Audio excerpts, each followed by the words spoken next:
नमस्कार दर्शक बंधु। हिंदू धर्म रे भगवान ब्रह्मा विष्णु एवं शिव को सृष्टिर देवता बोली माना जाइछि। एही तीन देवतांकर पूजा प्रतीक रूपरे करा जाए। धार्मिक मान्यता अनुसार भगवान ब्रह्मांकर शंख, भगवान महादेवंकर शिवलिंग, भगवान विष्णुंकर शालग्राम को पूजा अर्चना करा जाए।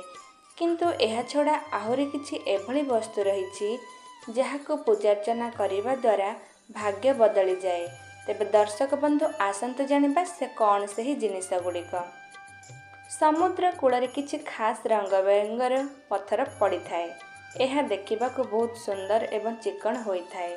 एहाकू नै माला मध्य प्रस्तुत करा जाए। अनेक लोक एहाकू घर साजसज्जा पई व्यवहार करंती।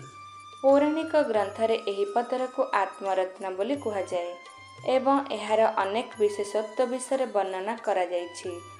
कला और धूसर रंगर एही पत्थर को शालग्राम मध्य कुहा जाए। एही पत्थर जहा पाखरे रही थाए तार समस्त मनस्कामना पूर्ण होइथाए। द्वितीय रे अंडाकार धड़ा पत्थर घरे रहिबा शुभ। एही पत्थर को किछि लोक निज पॉकेट रे मध्य रखंती। मान्यता रहिछि कि एही पत्थर को घरे रखिबा द्वारा घरे सुख समृद्धि वृद्धि होइथाए। एहा सहित मानसिक शांति मध्य प्राप्ति होइथाए। तेबे दर्शक बंधु एही दुईटी पत्थर आने घरे रखंतु। देखिबे आपणक भाग्य बदलिबा सह आपणक घर को सुख समृद्धि आसीबो।